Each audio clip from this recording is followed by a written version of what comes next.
Welcome everyone. ये है plant kingdom का लास्ट पार्ट और इसमें हमें पढ़ना है एंजियोस्पर्म। तो आइए स्टार्ट करते हैं एंजियोस्पर्म।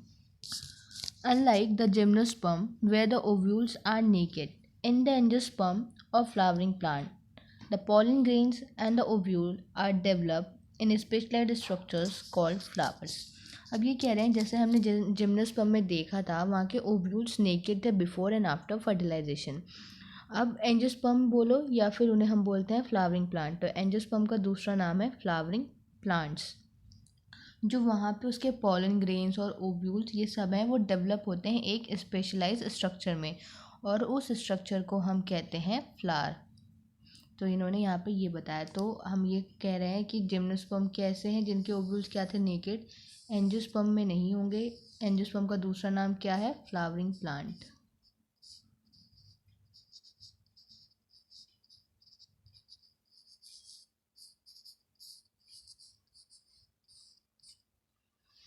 जो पॉलन ग्रेन्स हैं और जो ओव्यूल्स हैं वो कैसे डेवलप होने हैं, स्पेशलाइज्ड स्ट्रक्चर में, उसे कहा जाता है फ्लावर्स।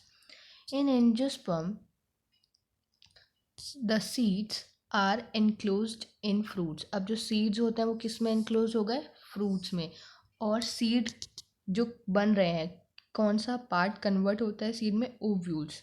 तो ओव्यूल्स जो हैं वो किस में कन्वर्ट हो जाएंगे, सीड्स में। और जो ओवरी होती है वो कन्वर्ट होती है फ्रूट में। तो इसमें क्या हुआ, जो एंजियोस्पर्म है उसके जो ओव्यूल है क्या हुआ, वो एनक्लोज्ड हो गया।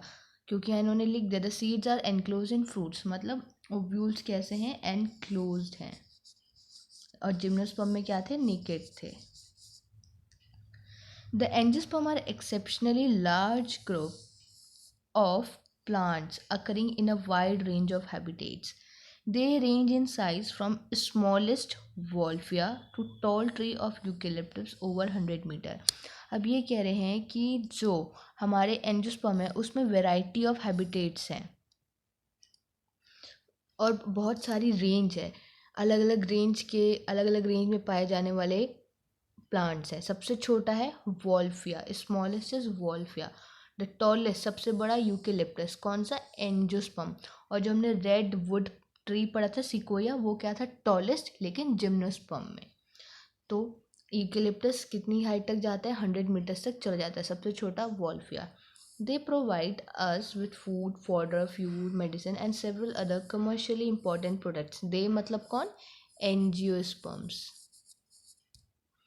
दे आर डिवाइडेड इंटू 2 क्लासेस। कौन कौन सी क्लासेस में डिवाइड हो गए हैं फर्दर, ये डाइकोटिलेडॉन्स और मोनोकोटिलेडॉन्स।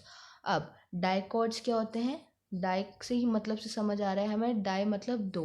तो डाइकॉट जिसके पास 2 कोटिलिडॉन्स मिले,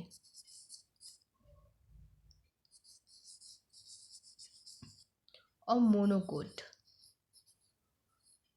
मोनोकॉट क्या मतलब, सिंगल, इसके पास क्या होगा, एक कॉटिलेडॉन। अब एक बार कई बार ये क्वेश्चन भी आता है कि एडवांस प्लांट्स कौन है इनमें से, कि डाइकॉट्स हैं या फिर मोनोकॉट है, कौन एडवांस है। तो क्या है इसमें एडवांस, हमारे मोनोकॉट जो है एडवांस है।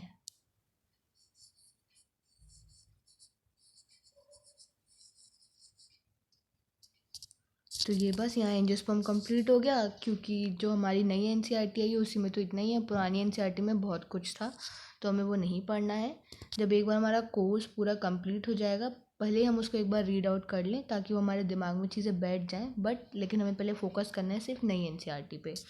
तो यहाँ पे हमारा ये कंप्लीट हो गया एंजियोस्पर्म वाला पार्ट, और यहीं पे हमारा कंप्लीट होता है chapter plant kingdom.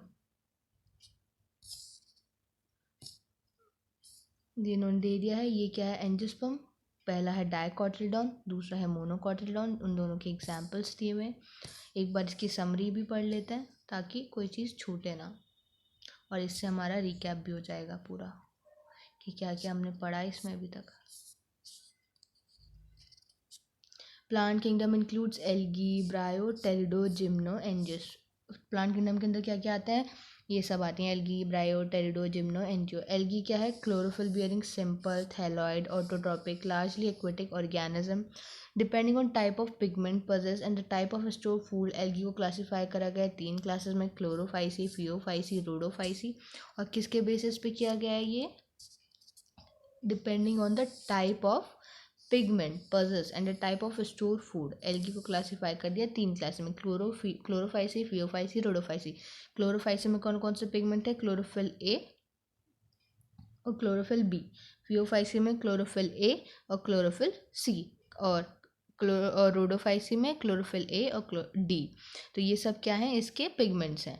Algae usually reproduce vegetatively by fragmentation. कैसे प्रोड्यूस करती है ज़्यादातर? फ्रेगमेंटेशन से। Asexually by the formation of different type of spores, और sexually by the formation of gametes which में शो आइसोगैमी मतलब सिमिलर, एनाइसोगैमी और oogamy मतलब डिसिमिलर।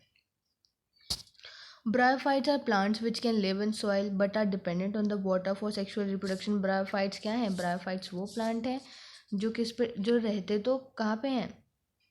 रहते तो सॉइल में है, लेकिन डिपेंडेंट किस पे हैं? वाटर पे डिपेंड करते हैं फॉर देयर fertilization. तो bryophytes are the plant which can live in soil but dependent on the water for the sexual reproduction. Their plant body is more differentiated than that of algae. कैसे हैं ये? Thallus like हैं, prostrate और erect है, attach है substratum से by rhizoids. They possess a root like, leaf like और stem like structures. के पास root like, leaf like, stem like structures मिलते हैं। अब जो ब्रायोफाइट्स हैं वो किस किस में डिवाइडेड है? ब्रायोफाइट डिवाइडेड है लिवरवर्ट्स में, मॉसेस में। जो प्लांट बॉडी है लिवरवर्ट्स की वो थैलॉइड है, डॉर्सी वेंट्रल है। तो अब हम आगे का पढ़ते हैं, समरी में कंटिन्यू करते हैं।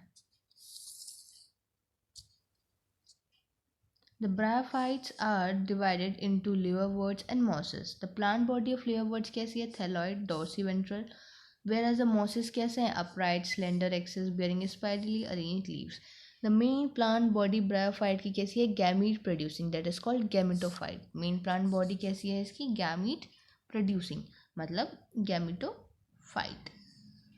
It bears a male sex organ call antheridia. इसके पास क्या है? मेल सेक्स ऑर्गन जिसे कहते हैं एंथ्रीडिया, और फीमेल सेक्स ऑर्गन जिसे कहते हैं आर्किगोनिया। जो मेल और फीमेल गैमिट है वो प्रोड्यूस करेंगे गैमीट्स, फिर फ्यूज करेंगे, जाइगोट बनाएंगे और एक मल्टीसेलुलर बॉडी बनाएंगे जिसे कहते हैं हम स्पोरोफाइट। कैसी है वो? Multi cellular. It produces haploid spores. कैसे स्पोर्स प्रोड्यूस करेगी? हेप्लॉइड स्पोर्स जर्मिनेट करेंगे और क्या बना देंगे? गैमेटोफाइट। अब हम पढ़ने जा रहे हैं टेरिडोफाइट्स के बारे में। टेरिडोफाइट की main plant body sporophyte, differentiated थी फुट, सीटा और इन सब में होती थी। इसके पास क्या है? True root stem leaves.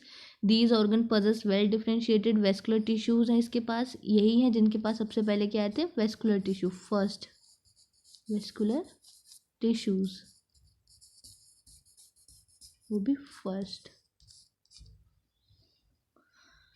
The sporophyte bear sporangia. Sporophyte क्या बियर करते हैं? स्पोरेंजिया, जो प्रोड्यूस करते हैं स्पोर्स। स्पोर जर्मिनेट होते हैं गैमेटोफाइट बनाने के लिए, जो क्या रिक्वायर करते हैं? Cool damp places to grow. The gametophyte bear male and female sex organs call antheridia and archegonia. अब जो गैमेटोफाइट है उसके पास क्या होता है? मेल और फीमेल सेक्स ऑर्गन, उन्हें कहते हैं हम एंथ्रीडिया और आर्किगोनिया रिस्पेक्टिवली। वाटर रिक्वायर्ड है for transfer of male gamete to archegonium. Water की ज़रूरत होती है ताकि हम मेल गैमेट को ट्रांसफ़र कर सकें आर्किगोनियम तक। जाइगोट फॉर्म होता है आफ्टर फर्टिलाइजेशन। जाइगोट क्या प्रोड्यूस करेगा? स्पोरोफाइट। अब हम पढ़ रहे हैं जिम्नोस्पर्म। जिम्नोस्पर्म क्या है? प्लांट है जिसमें ओव्यूल्स क्या होते हैं? एनक्लोज्ड नहीं होते, मतलब नेकेड रहते हैं before fertilization and after fertilization दोनों टाइम। तो gymnosperm are the plant in which ovules are not enclosed by any ovary wall. After fertilization seeds remain exposed and therefore these plants are called naked seeded plants. तो हमें एक नाम और मिला gymnosperm का। Gymnosperm को क्या कहते हैं? naked seeded plants. The gymnosperm produce microspore and megaspore which are produced in microsporangia and megasporangia. और कहाँ पे बॉन्ड होंगे? स्पोरोफिल्स पे। अब स्पोरोफिल मतलब microsporophyll, megasporophyll arrange spirally on the axis. कैसे अरेंज हैं? स्पायरली अरेंज है एक्सिस पे, मेल और फीमेल कोन बनाने के लिए। The pollen grain germinate and pollen tube release the male gamete into the ovule where it fuses with the egg cell in the archegonia. अब जो pollen grain है germinate करेगा, pollen tube बनाएगा और male gamete को release कर देगा ovule में, वहाँ पे वो fuse करेगा egg के साथ और archegonia में. फिर उसके बाद होगा fertilization, zygote develop हो जाएगा embryo में.